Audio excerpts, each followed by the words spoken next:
すいませんね。何でしたっけ？しならせるんでしたっけ？これぐらいですか？だってそんな立てたら折れません？これぐらいでいいですか？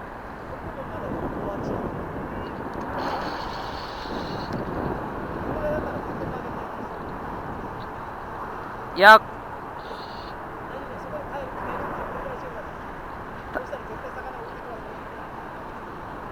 あら、また黒鯛ですね。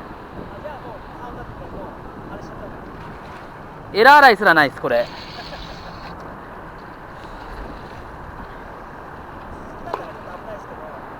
あー、やっぱ鈴木の方が引きますね。でもさっきの46は結構引きましたよ。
なるほど。